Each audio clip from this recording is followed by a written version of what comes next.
A broke student married a 71-year-old millionaire, but what he discovered a week later changed everything. Before we begin the story, leave a comment below and tell us where you're watching from. Enjoy the story.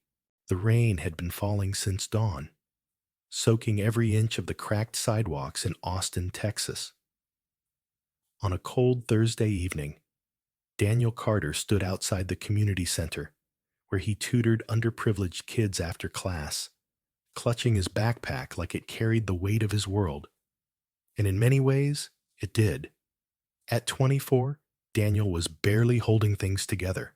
He was in his final semester of law school, juggling two part-time jobs, and barely scraping enough to pay his mother's mounting medical bills.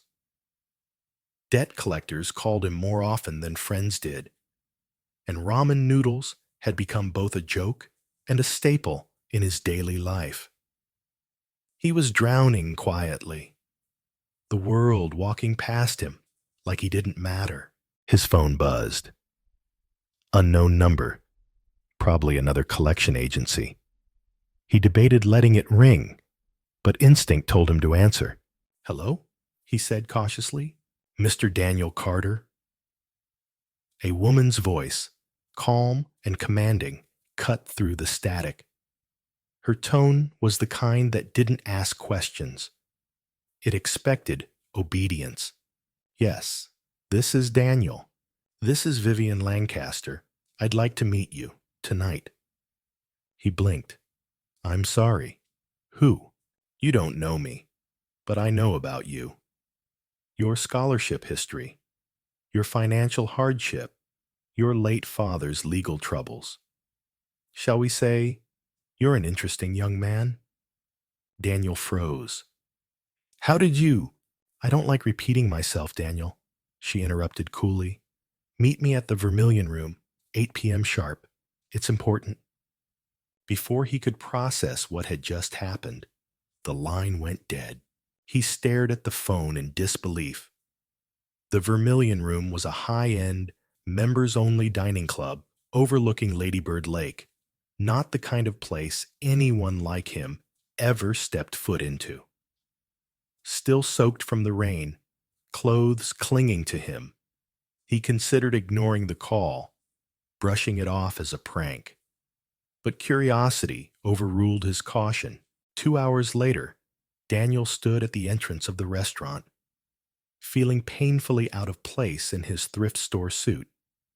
A hostess escorted him to a private room, where a single woman sat waiting. Her silver hair was swept into a French twist.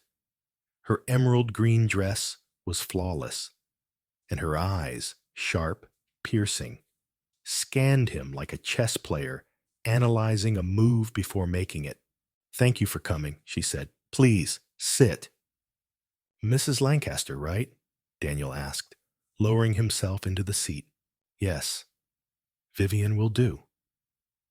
She paused, as if weighing every word. "I'm not here to waste your time. I have a proposition for you, one that will change your life, and perhaps mine as well." Daniel's brows furrowed. "I'm listening." "I want you to marry me." The room fell into absolute silence. Daniel laughed. It was nervous, disbelieving. "I'm sorry, did you just—" "Yes," she said flatly. "Marry me. In return, I'll pay off all your student loans, take care of your mother's medical expenses, and set up a trust for your younger sister's college tuition. No intimacy, no expectations beyond appearances. A contract, 6 months minimum. Then we'll part ways. You'll be free and wealthy." He stared at her like she had just told him she was from another planet. "Why?" he asked, genuinely baffled. "Why me?" Vivian's eyes didn't waver. "Because you're desperate enough to say yes, but still decent enough not to exploit it. I need someone who won't fall in love with me or pity me. I need a name on paper, and I want yours." Daniel stood up, heart pounding. "I think you've got the wrong guy." "Do I?" she said, her voice like velvet over steel. Think about your mother, about your future. You're drowning, Daniel. I'm offering you air. He left the restaurant in a daze, rain now mixing with the sweat on his brow. Nothing made sense. Was it a test? A scam? Or was this real? A lifeline cloaked in madness. That night, as he sat beside his mother's hospital bed watching her sleep, a single thought returned again and again. Would marrying a stranger to save the people you love make you a hero or a fool? He didn't know it yet, but saying yes to Vivian Lancaster would drag him into a world of secrets, sorrow, and a truth so devastating it would make him question everything, including who he really was. 3 days after the bizarre proposal, Daniel Carter found himself standing in front of the Travis County Courthouse, his breath visible in the crisp morning air. The sun had barely risen, and the streets were still hushed, like the world itself was holding its breath for what was about to happen. In his hand, he clutched a thin envelope, Vivian Lancaster's contract. Clean, concise, cold. It outlined every term of their arrangement in legal language. 6 months minimum, no romantic obligations, full financial compensation upon completion, and an airtight non-disclosure clause. He hadn't told anyone. Not his mother, not his sister, not his closest friends. He told himself it was to protect them, but deep down, he wasn't sure he could bear their judgment, or worse, their understanding. Vivian arrived precisely at 7:45 a.m. in a sleek black town car. She stepped out with effortless grace, her appearance impeccable as always, diamond earrings glinting, navy blue wool coat framing her like royalty. Daniel's stomach tightened as she approached. She carried herself like a woman who'd seen the world, lost most of it, and decided to take back what she could on her own terms. "Are you ready?" she asked, her voice even. Daniel nodded slowly, his heart racing. As ready as I'll ever be. The courthouse ceremony was brief and clinical. The officiant barely glanced at them as they signed the documents and repeated their vows. Vivian stood beside Daniel like a sculpture, beautiful, distant, unmoved. When it was over, she extended her hand to him with a cool smile. "Congratulations, Mr. Carter. You're now a married man." He took her hand, and for a brief second, her skin felt like ice. They exited the building to a soft drizzle. Vivian's driver opened the car door without a word, and Daniel slid in beside her.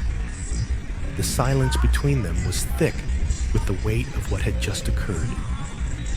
As the car wound its way toward her estate, Daniel watched the city pass by through rain-speckled windows. Coffee shops, bus stops, parks where people held hands and laughed freely.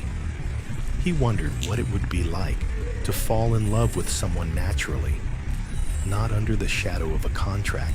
The Lancaster estate appeared suddenly through the trees like something out of a dream or a nightmare.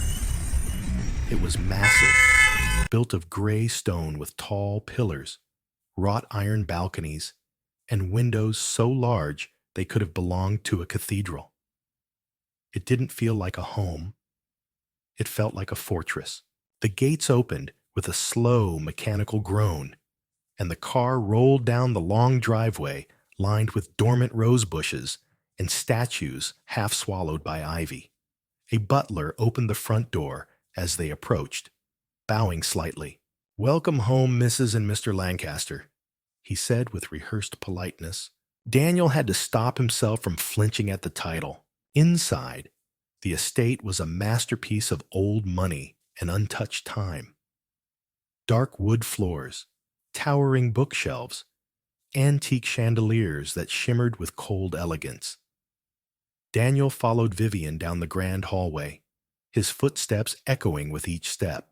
"I'll have a guest room prepared for you," she said, not looking back. "Your belongings have already been transferred." "Thank you," he said, unsure of what else to offer. She paused at the base of a spiral staircase and turned to him. "We will maintain separate lives, Daniel. Publicly, we'll attend a few events together as a couple. Privately, you'll be free to do as you wish. But I expect discretion. My estate is my sanctuary, and I don't tolerate chaos." He nodded. "Understood. And one more thing," she added, her voice softening slightly. "You don't have to fear me.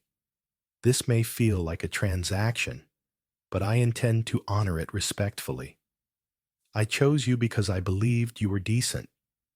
The way she said it, so deliberately, so measured, it left him with more questions than comfort. That night, as Daniel stood in the guest room overlooking the fog-draped gardens, he couldn't sleep. The sheets were soft, the fireplace warm, but none of it could quiet the storm inside him. He had traded his freedom for salvation, and though the debts were gone, he felt more imprisoned than ever. Somewhere in the mansion, Vivian Lancaster moved like a ghost, a woman with a legacy to protect and a pain she kept buried beneath layers of silk and stone. And Daniel, though he didn't know it yet, had just stepped into the center of a life far more complicated and dangerous than he had bargained for. The days that followed were as surreal as the marriage itself. Daniel tried to settle into the rhythm of a life that wasn't truly his. Breakfast was served promptly at 7:30, whether he was awake or not. Meals were quiet affairs in an opulent dining room, where Vivian sat at the head of the table, reading the newspaper with her signature glass of grapefruit juice untouched beside her plate. Their conversations were brief and polite, if not strained. She rarely looked up from her pages, and he learned quickly that her silence wasn't a form of rudeness. It was simply how she lived. The house, or rather the mansion, was a labyrinth of rooms, each more pristine than the last. It felt like a place frozen in time. There were sitting rooms that no one sat in, paintings so old he couldn't tell if they were originals or replicas, and entire wings that remained locked. Despite the endless space, Daniel often found himself retreating to the garden just beyond the conservatory. There, at least, the wind didn't whisper secrets, and the silence felt natural. It wasn't until the 5th day that he began noticing the inconsistencies. At first, it was just a comment from the staff, a maid who paused mid-sentence when he asked about a locked door on the 3rd floor. Then he overheard the housekeeper whispering on the phone late one night, her voice hushed and urgent. Daniel couldn't make out the words, but the tension in her voice was unmistakable. One morning, as he wandered into the library in search of a distraction, he found a letter tucked inside a first edition novel. It was dated 10 years ago, written in a hand he didn't recognize, and addressed to Vivian. The tone was affectionate, even intimate, signed with only the initial H. The contents were strange, a mixture of poetry and regret. It spoke of promises unfulfilled, of a shared past heavy with loss. He returned the letter to its place, but the weight of it followed him. Later that afternoon, Daniel sat with Vivian in the sunroom, where they were expected to appear together for tea, a habit she insisted on to keep up appearances, though no one else was watching. The tea was served by a young woman named Clara, who seemed nervous around Vivian and nearly dropped the tray when setting it down. Vivian sipped slowly, her eyes fixed on the garden. "You've been exploring," she said, without looking at him. He stiffened slightly, just trying not to get lost. A long silence stretched between them before she turned to him. You'll find that this house holds more history than most people can bear. Not all of it pleasant. Was it ever meant to be home? He asked gently. Vivian's eyes met his for a moment, cool and unreadable. Once, perhaps, but people leave. They die. Or worse, they forget. Daniel didn't press further. Something in her voice told him he had reached the edge of a boundary not meant to be crossed. That evening, he couldn't sleep. He wandered again, drawn to the third-floor hallway with the locked doors. One in particular caught his attention, a dark oak door with an ornate iron handle. He touched it, half expecting it to burn under his fingers. It was locked, of course, but something about the air around it felt different, denser, charged. The next day, he asked Vivian about the letter he found in the library. Her reaction was subtle but telling. Her hand froze mid-reach for a cup, and for the briefest second, her composure cracked. Some memories are best left unread, she said calmly, but her voice carried a tremor that didn't match her usual calm.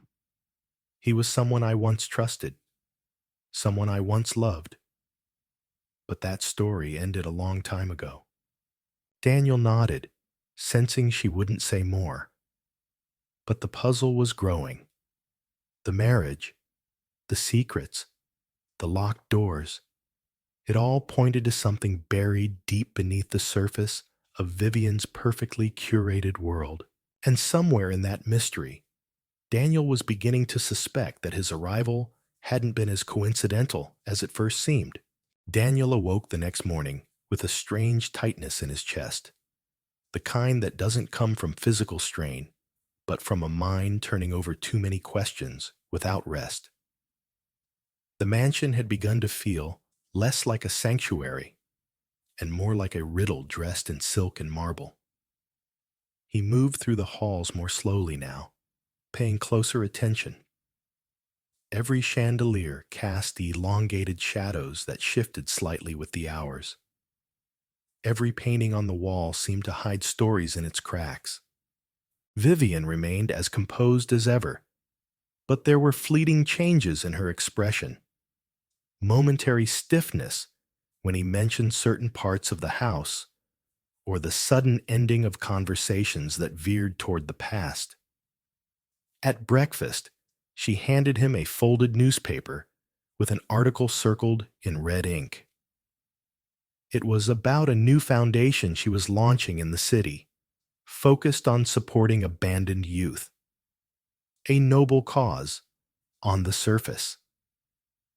But the timing felt strategic, almost like a distraction. You're a lawyer in training, Daniel, she said, her voice clear but distant. One day, you'll understand that building a legacy is less about truth and more about perception. He studied her as she returned to sipping her black coffee. There was something about the way she spoke that made him feel like a pawn in a much larger game, useful but expendable. That afternoon, Daniel finally confronted Clara, the young housemaid. He caught her while she was alone in the hallway near the back staircase, a place the staff used to move unseen through the house. Clara, he said gently, can I ask you something? She looked startled. I'm not supposed to talk to you unless it's about housekeeping. I know, but I think you want to. There's something going on in this house, and I'm not the only one who feels it. Clara hesitated, glancing down the hall as if expecting Vivian to emerge from the shadows. Then in a whisper, she said, You should have never come here, Mr. Quinn. His chest tightened. Why? What is she hiding? Clara's eyes welled with tears, but she blinked them away quickly. She lost everything once. Her husband, her sister. She says your last name is a curse. Daniel froze. My last name? Clara nodded slowly. She never talks about it, but some of the staff have been here a long time. They say your father was involved in something financial, a deal that went wrong. People got hurt, including her husband. The puzzle pieces clicked into place.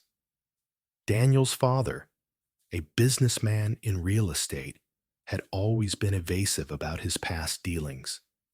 Could he have destroyed someone's life before walking away clean? Was that the true reason he was chosen? Not out of kindness, but calculation. The revelation shook him.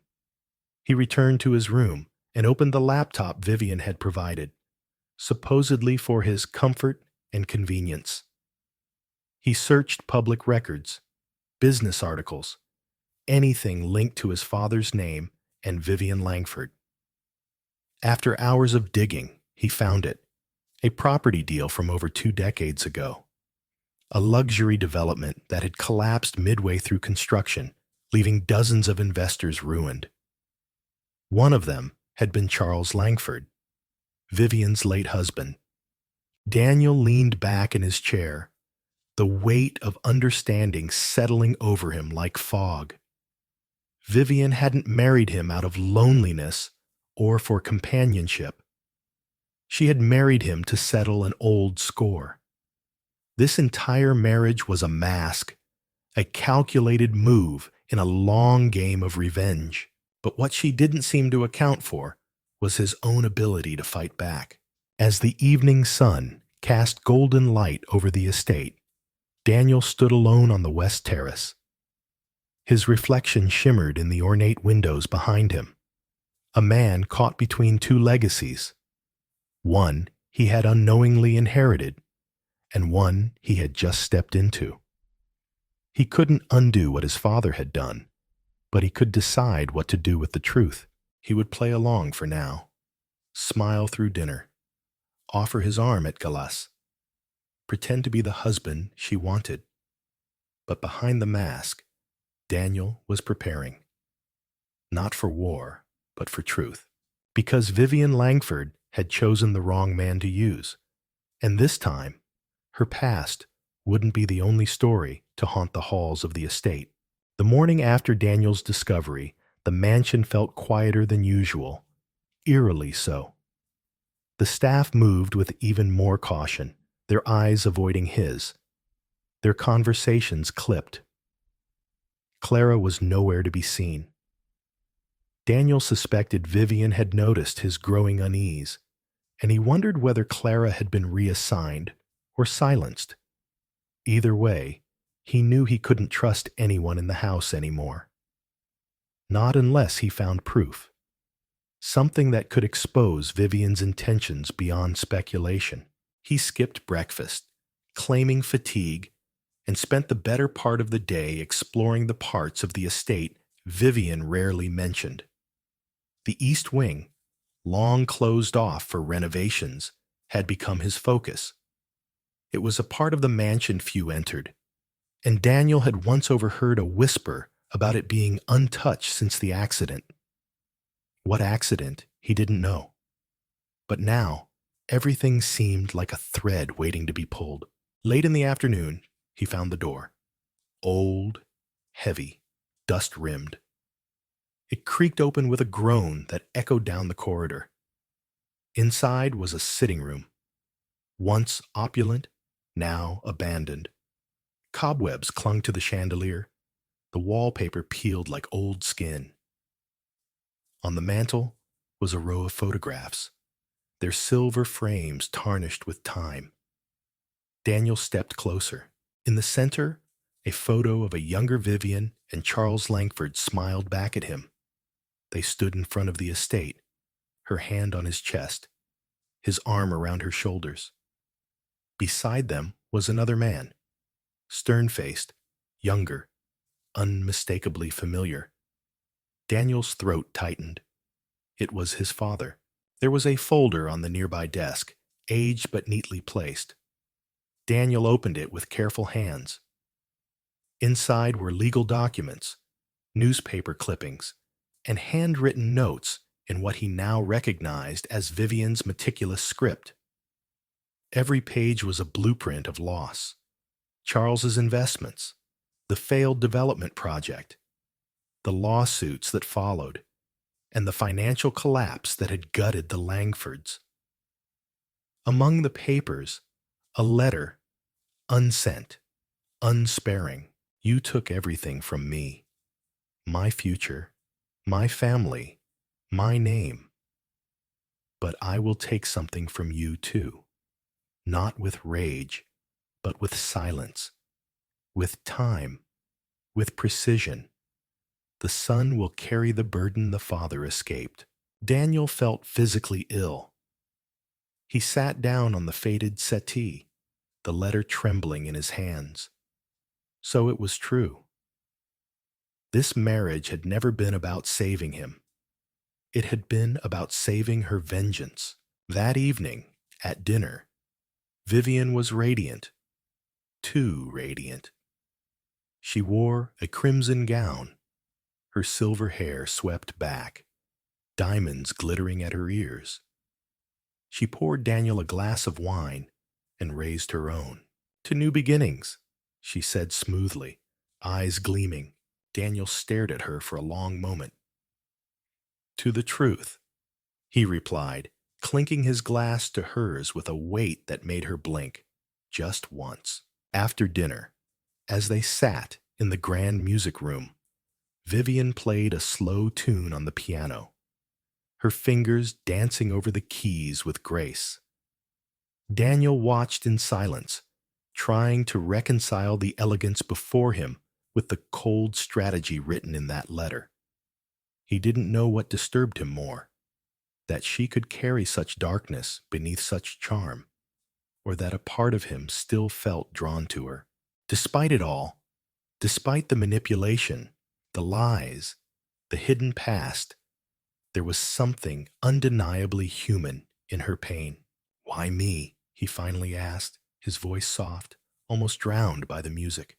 She paused, her hand still on the keys. Because you're the only one who wouldn't walk away, she said without turning. Daniel swallowed hard. You didn't give me the chance to. Vivian closed the piano and looked at him. And if I had, would you have stayed? He had no answer. And perhaps she hadn't expected one. She stood, gathered her shawl, and with a glance over her shoulder said, Sometimes justice comes disguised in civility, and sometimes love is the most dangerous disguise of all. That night, Daniel stood on the balcony outside his room, the air cool and sharp. Below, the gardens lay still under the moonlight. He thought about his mother back in Austin, still unaware of the web he'd walked into. He thought about his father, what he had done to leave such ruin behind. And he thought about Vivian, whose elegance masked decades of carefully folded bitterness. She had chosen him for revenge, but she hadn't accounted for his resilience. He had the truth now, and that was power. But what he needed next was a plan. The following morning, Daniel woke to find a note slid under his door. The paper was thick, expensive, monogrammed with the Langford crest. Meet me in the greenhouse. V. The handwriting was unmistakable. He folded it slowly, tucking it into his pocket, and dressed with deliberate care, his mind still reeling from what he had uncovered the night before. The more he thought about it, the clearer it became. Vivian had meticulously woven a story around him, a script in which he was cast as both husband and pawn. But if she expected him to play along blindly, she had underestimated just how deeply she had underestimated him. The greenhouse stood on the western edge of the estate, veiled in ivy and mist. As he pushed open the glass door, the heavy scent of orchids and jasmine greeted him, sweet and intoxicating. Vivian stood near a bed of white roses, a pair of garden shears in hand. She was dressed simply today, in linen slacks and a cashmere shawl, her hair pulled back in a loose twist. There was no jewelry, no makeup, just her, stripped of the usual opulence. "I thought you might not come," she said without looking up. Daniel stepped in, shutting the door behind him. I almost didn't. Vivian snipped a wilted bloom from a rose stem, then turned to face him. "You found the East Wing." "I did," he said quietly, "and I read everything." Her expression didn't change. "Then you know the truth." "I know your version of it," he replied. "But I also know what you've done since. You orchestrated this marriage. You manipulated me. And for what? To punish a dead man?"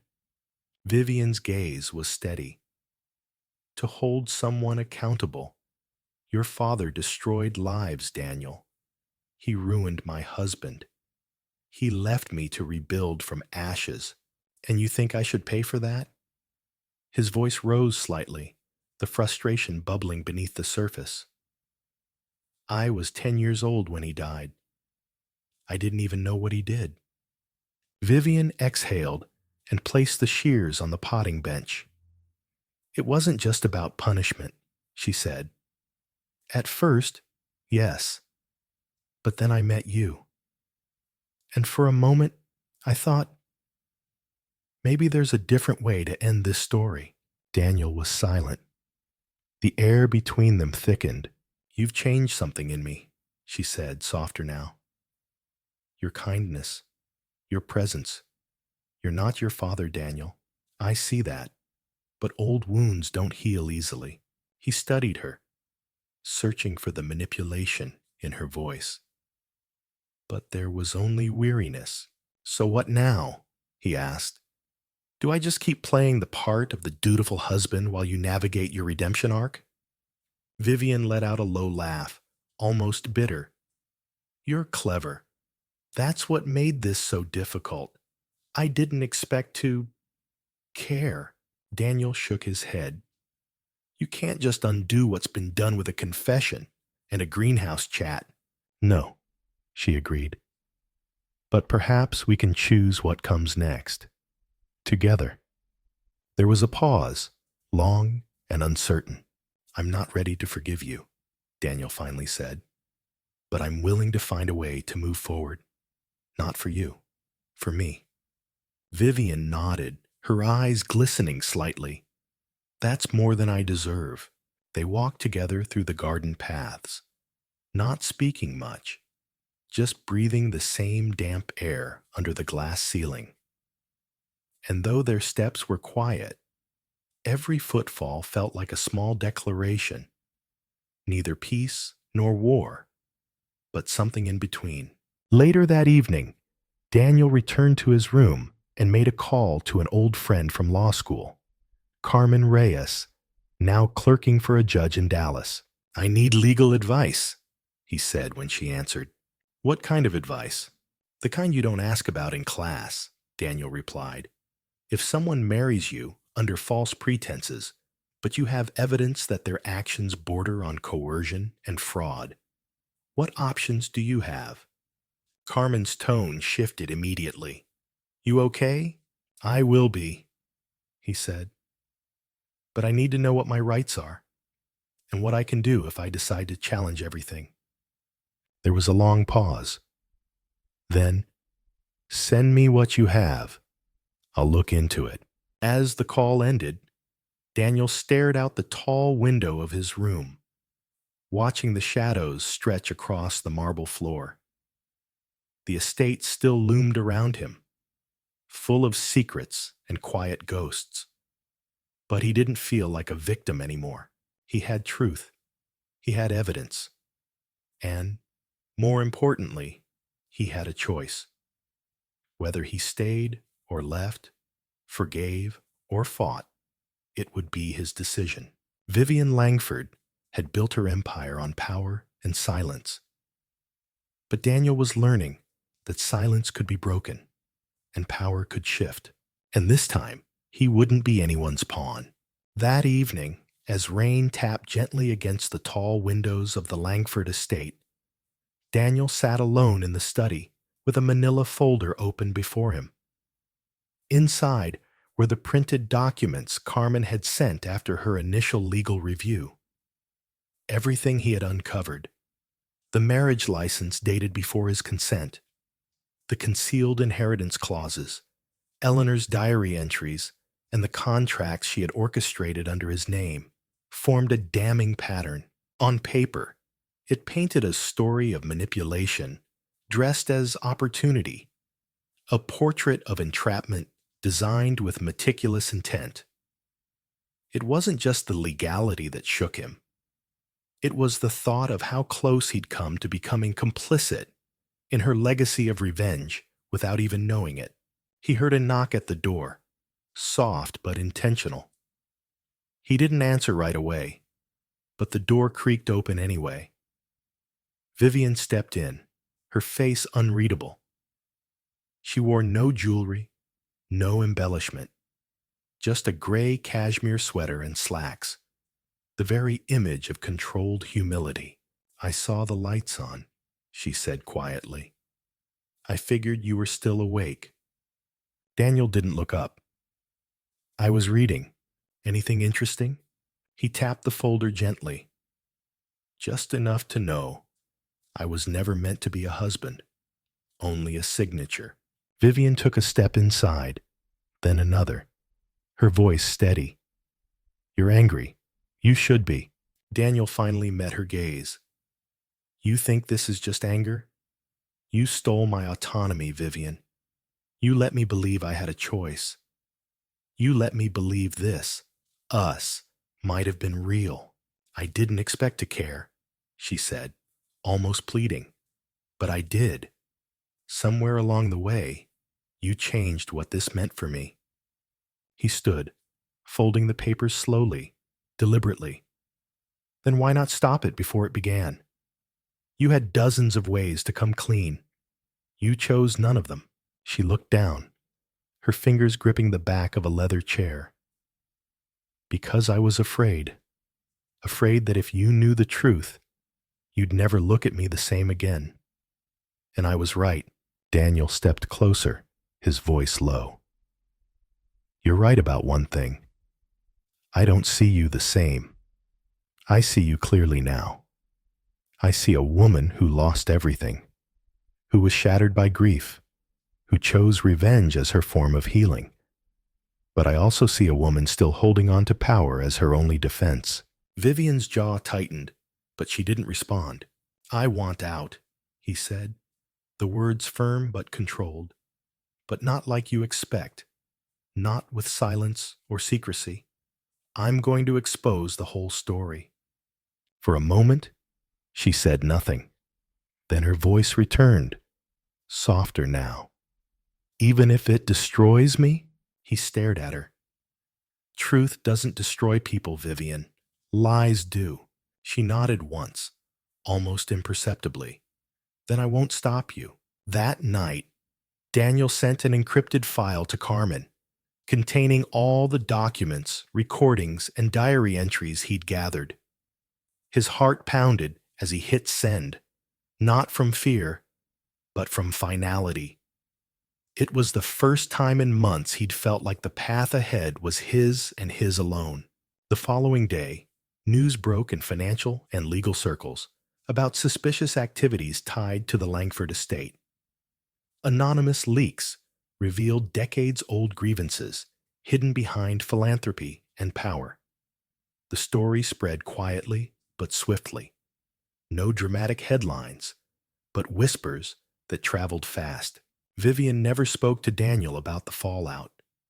She remained in the house, quieter, almost ghost-like. The estate felt more like a mausoleum now, a resting place not for the dead, but for secrets too heavy to keep breathing. One morning, Daniel found a sealed envelope on his desk with no name, just a Langford crest in wax. Inside was a deed, a legal transfer of a small property in Vermont. The note attached was short. "I won't stop you. I won't ask for forgiveness. But I've given you something untouched by my past. Use it as you will. Vivi." He held the paper in his hands for a long time, unsure if it was a gesture of guilt or grace, maybe both. In the weeks that followed, Daniel packed his things. He left behind the marble halls and the endless silence, but not the lessons, those he carried with him. Not as scars, but as marks of survival. He didn't know what would come next. He only knew that he would never again allow someone else to write his story. Weeks passed since Daniel left the Langford estate. The quiet Vermont property that Vivian had transferred to him sat nestled in a clearing surrounded by towering pine trees and golden autumn leaves. It was modest, just a two-bedroom cabin with creaky floorboards and an old stone fireplace. But to Daniel, it felt like the first place he could breathe without watching his back. He spent the mornings chopping wood, the afternoons reading legal briefs by the window, and the evenings with the radio playing softly in the background, learning to live again outside of manipulation and shadow. But even in peace, the past doesn't fade so easily. One chilly morning, while sipping coffee on the porch, a familiar figure approached from the winding gravel path. Carmen. She held a folder under her arm and wore a look that didn't match the countryside. Too serious, too urgent. "I told you I'd come when it mattered," she said, brushing her coat off as she climbed the steps. "It matters now." Daniel stood, heart tightening. "What happened?" She handed him the folder. "The state's building a case against the Langford estate, a serious one. Fraud, coercion, tax evasion, and that's just the surface. But they want a statement. Yours." Daniel took the folder slowly. "I already gave you everything. They need your voice this time. Not just evidence. You were married to her. You lived inside that system. You're the key." He nodded, slowly processing. "So this is the part where I burn whatever's left." Carmen didn't answer. She didn't need to. They both knew what it meant. Once he stepped into that courtroom or sat before that camera, there would be no stepping back into obscurity. His name would be attached to the Langford legacy forever, whether as a victim or a man who once stood too close to power. That night, sleep eluded him. He paced the narrow living room, the fire crackling low, casting long shadows on the wooden walls. He thought of his mother, of the younger version of himself who had agreed to that surreal proposal out of desperation. He thought of Vivian, her voice low and regretful, her final gesture of a deed left on a desk. He didn't hate her, not anymore. That surprised him. He remembered one of the last things she said before he left. "You remind me of him, but better." By dawn, Daniel had made his decision. He would speak. Not for revenge, but because silence would mean complicity, and he had carried enough of other people's burdens. The press found the story quickly once the deposition was made public. Poor law student marries wealthy heiress, exposes billion-dollar web of lies. Headlines danced across morning talk shows, legal forums, and late-night satire alike. Daniel declined most interviews, but one he accepted, a quiet, thoughtful sit-down on a public interest podcast. When asked why he finally came forward, his answer was simple: because doing the right thing is hard, but living with not doing it is harder. The response was overwhelming. Letters poured in. From law students inspired by his courage, from men and women who had once been pulled into manipulative partnerships, from people who thanked him for reminding them that power doesn't mean protection from accountability. Vivian, meanwhile, withdrew from public life. A few months later, Daniel received a letter. No signature, but he recognized the handwriting immediately. Daniel, you were always more than just a name I could sign next to mine. I never expected to see myself in someone else's eyes, and maybe that's why I couldn't face who I had become. I won't ask you to understand what I did, or even to forgive it, but I hope someday you'll believe that something between us, however brief, was real. Not planned, not rehearsed, just real. V.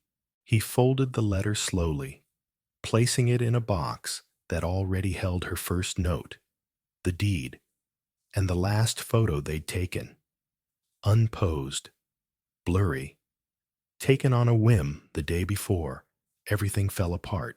Daniel stared out at the trees beyond his window, feeling the weight of closure begin to take root. The story wasn't over, but the chapter that once held him captive now rested quietly behind him. The weeks after Daniel's deposition passed in a blur of headlines, court filings, and hushed conversations behind closed doors. While the world seemed to spin faster in the wake of the Langford revelations, Daniel retreated further into himself. Though he had spoken his truth with conviction, he couldn't ignore the ache that remained, a strange blend of liberation and grief. He wasn't mourning the loss of the mansion, the money, or the strange life he had stumbled into. What lingered was something far more difficult to name. One morning, while sorting through old papers at his modest new home in the Adirondacks, Daniel found a photo tucked inside a book he hadn't touched in months. It was taken during the first week of his marriage to Vivian, back when everything still felt like a mirage he hadn't quite stepped through. They were standing on the stone balcony overlooking the gardens, Vivian's hand loosely draped over his arm, her eyes looking into the distance. She wasn't smiling. Neither was he. But something about that moment, caught between obligation and mystery, felt deeply human. That evening, a knock came at the door. Daniel opened it to find Carmen standing in the fading twilight, her coat damp with rain and her expression unreadable. "I wasn't sure if I should come," she said, brushing past him gently and stepping inside. Daniel motioned toward the kitchen. "Coffee, please." They sat across from each other at the small wooden table, the silence between them familiar, but no longer heavy. Carmen pulled out a folder. "Thin, this time. It's over," she said quietly. "The last of the accounts were frozen this morning. Vivian Langford has officially relinquished control over her holdings. She's agreed to a monitored settlement in exchange for a suspended sentence. No jail time, but she's barred from overseeing any financial entity for the rest of her life." Daniel blinked slowly. "That's it?" Carmen nodded. "That's it." He leaned back in his chair, fingers interlaced behind his head, staring at the ceiling. It felt anticlimactic. No final battle. No dramatic courtroom standoff. Just quiet consequences. "She wanted me to give you this," Carmen added, handing over a sealed envelope. Daniel hesitated before opening it. The letter inside was short, written in Vivian's elegant hand. "Daniel, truth has a way of stripping us bare. But sometimes, in that nakedness, we remember what it means to feel again. You reminded me of who I might have been if I hadn't let vengeance define me. I hope you go on to do something good, something real. Because if anyone deserves that chance, it's you." He folded the note slowly, a faint exhale slipping from his lips.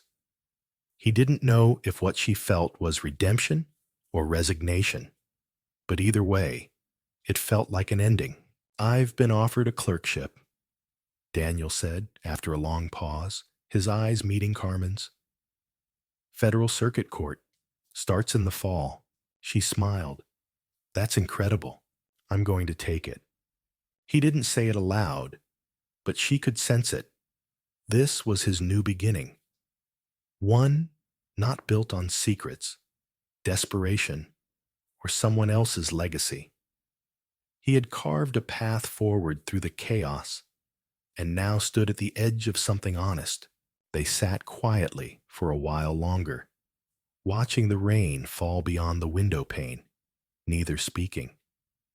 There were no more secrets to unveil, no more traps to escape, only the slow, deliberate act of beginning again. Months passed, and the chill of winter gradually gave way to the first signs of spring. The mountains surrounding Daniel's cabin began to thaw, and so too did something within him. Slowly, quietly, like frost releasing its grip on the earth. Life had taken on a new rhythm, stripped of grandeur, filled with simplicity. He rose with the sun, brewed his own coffee, and walked the winding forest trails behind his home each morning. He read endlessly, buried himself in case law, and wrote in longhand by candlelight.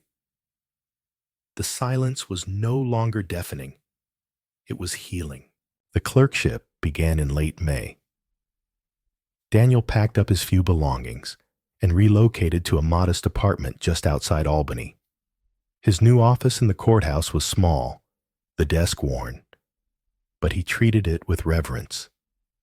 He'd stepped into this world on the back of a lie, but now he moved through it with purpose.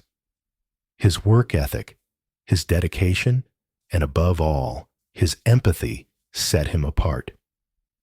His colleagues saw him as brilliant, though a little quiet. No one knew the strange, storm-tossed path that had led him here. And that's the way he preferred it. One afternoon, after a long day reviewing motions, Daniel found an unexpected letter waiting for him at his apartment. The handwriting was unfamiliar, but the envelope bore a seal he hadn't seen in months. Inside was a simple card embossed with gold. Daniel, the house is no longer mine. I've donated it to a foundation that helps rehabilitate survivors of financial abuse. It felt fitting. The staff has moved on. The estate is being transformed into something useful. For once, I won't reach out again. I don't want to interrupt the life you're rebuilding. But I want you to know that somewhere in that strange arrangement we shared, I saw something pure in you, and it forced me to look at myself. You were never my pawn, Daniel. Maybe in the end, you were my teacher. Vivian. He held the card for a long moment, then set it gently on the windowsill, next to the tiny bonsai he'd managed to keep alive through the winter. There was a strange ache in his chest, not regret, not longing, but the weight of understanding. Their lives had collided like comets, both broken and burning, and now they had drifted apart, having scorched through each other's skies.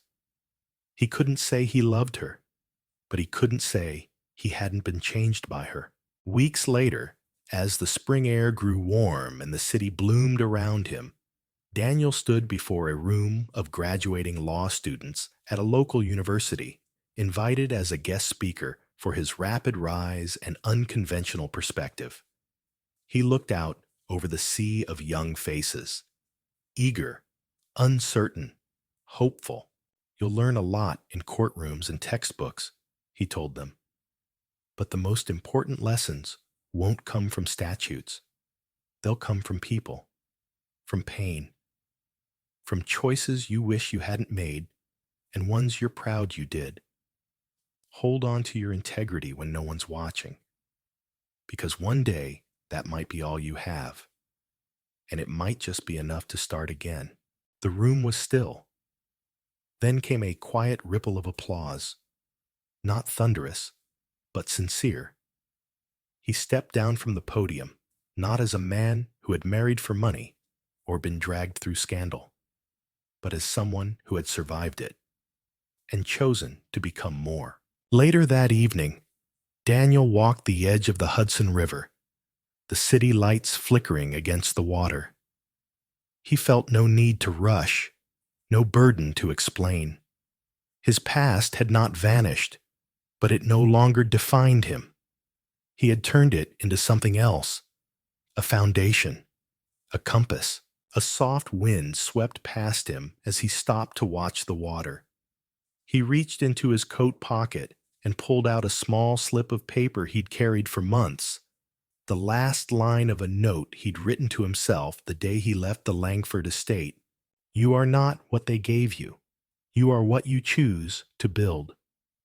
He smiled faintly, then let the wind take it.